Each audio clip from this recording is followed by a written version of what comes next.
So from lines 55 to 60, you can see Goneril expresses in words how much she loves her father. Sir, I love you more than word can wield the matter. How he is dearer to her than eyesight, space, and liberty. How much she values him beyond riches, beyond her own life. How much a child can ever love her father, a love that makes breath poor and speech unable. Beyond all manner of so much I love you. So she expresses her limitless love to her father, that all sorts of adjectives fail to describe her love towards her father. Wow.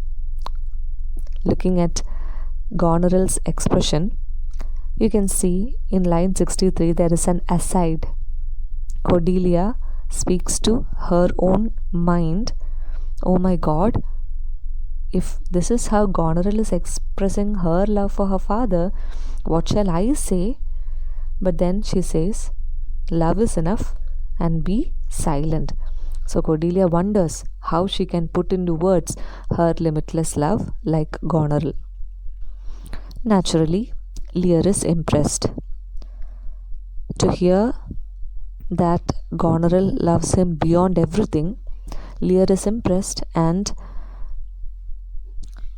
chooses to draw a line on the map from one line to another, showing the boundary, including a lot of forests and rivers and meadows and the fertile lands.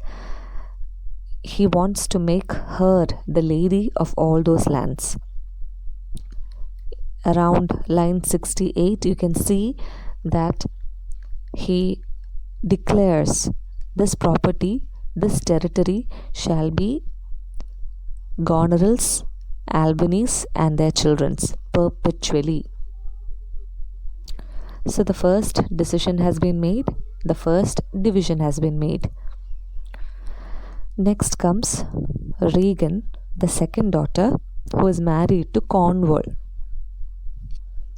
So now around lines 70 to 75, Regan expresses how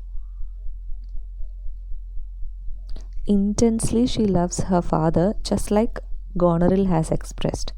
She says in line 70 onwards, in my true heart I find she names my very deed of love, only she comes too short. So she wants to compare herself to her sister and wants to say that whatever Goneril has said is too short, because she does not want to achieve any other joy in her life other than loving her own father. Myself an enemy to all other joys. Regan says that she finds joy only in loving her father.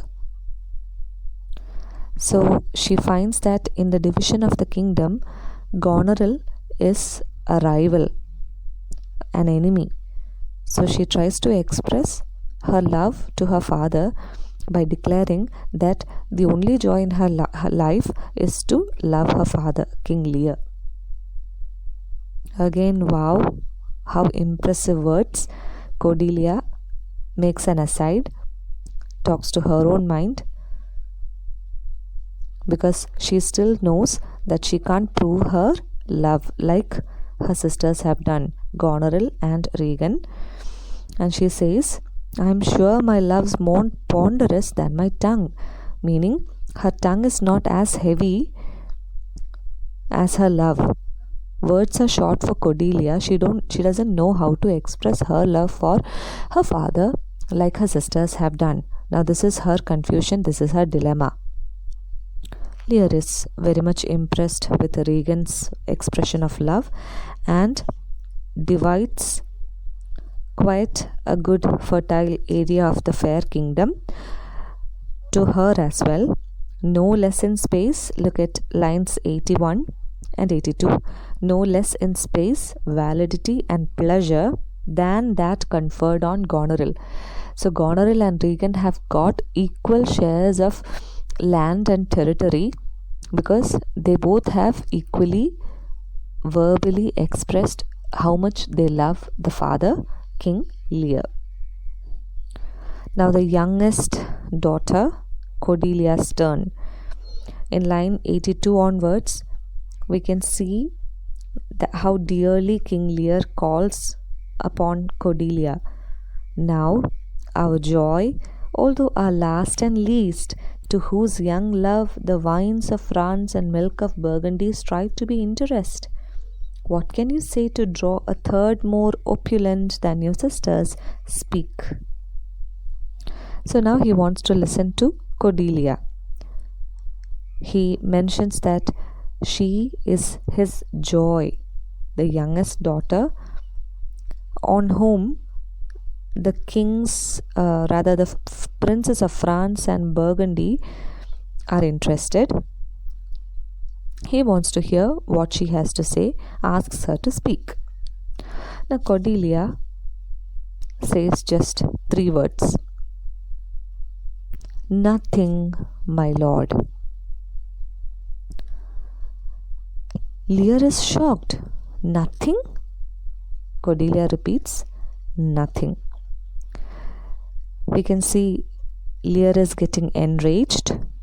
He says, line 90, nothing will come of nothing. Speak again. So, until now we can see that the lines and lines of expression, the words of expression were so eloquent. But now with Cordelia, just one word. How can she express her love to her father? Nothing. A negative word, a single word compared to the eloquent positive words of expression made by Goneril and Regan. So Cordelia explains. Line 92. Unhappy that I am, I cannot heave my heart into my mouth. I love your majesty according to my bond, no more, no less. So Cordelia makes a very plain, truthful statement that in fact she is unhappy to express what is in her mind, because she says that she cannot express all that is in her heart into her mouth. Meaning, her tongue is not enough to express what is in her heart. Still she says that she loves her father according to the bond, the father-daughter bond. But she says, no more, no less. So Cordelia expresses a very plain statement. Father, I love you like a daughter should love her father. No more, no less. Now, what would have Lear felt? You can imagine. First he is shocked, then he gets enraged, and the anger consummates in a curse. Lear gives her an opportunity to edit her words, but Cordelia says, around line 95 to 100, good my lord, you have begot me, bred me, loved me. I return those duties back as are right fit, obey you, love you, and most honor you. So what does that mean? Cordelia says that you are my father, you gave birth to me, you nurtured me, you grew me up, you loved me, you gave all those comforts to me as a father should give a daughter. I vow my dutifulness back to you. I will definitely obey you, love you, and honor you the most, in the most fitting way. But the problem is, if a daughter loves her father the most, then why should she get married in the first place? She asks a question, why have my sisters husbands if they say they love you all? If Goneril and Regan says that it is you alone that they love, then why did they get married? Definitely, when I get married, that Lord whose hand must take my plight shall carry half my love with him, half my care and duty. So, in the lines 102 onwards, you can see a very truthful account of what she will be doing once she gets married.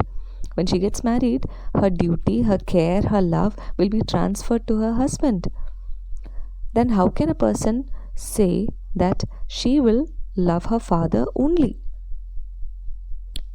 If it is so, she says, sure, I shall never marry like my sisters to love my father all. If I declare that I love only my father, I can never get married. Lear is terribly shocked because probably being the youngest daughter, Cordelia must have been the apple of his eye. So he wonders, how can a girl be so young and so untender? And now Lear makes the decision. He calls upon all the universe to witness this decision. From lines 112, you can see he is disclaiming her as his daughter. Here I disclaim all my paternal care, propinquity, and property of blood. Look at the 3 P's: paternal care, propinquity, property. Paternal care, my fatherhood. She being my daughter, she is never going to be my daughter from now on. Propinquity means proximity. She is never going to be near my eye. I want her to be exiled right away. Property of blood, property, all the rights. Okay, so I disclaim all my paternity, propinquity, and property towards Cordelia. And he continues, and as a stranger to my heart, and me hold thee from this forever. So from here onwards, you are going to be only a stranger to me. I don't want to see you again. So in these lines from 30 to 120, we can see the division of the kingdom. The plan in King Lear's mind is to hear the words of expression of love for the daughters towards the father, and based on how well they impress King Lear, the decision of dividing the kingdom will be made. We can see Regan and Goneril, both of them have remarkable words of love to be made for their father, and receives the reward.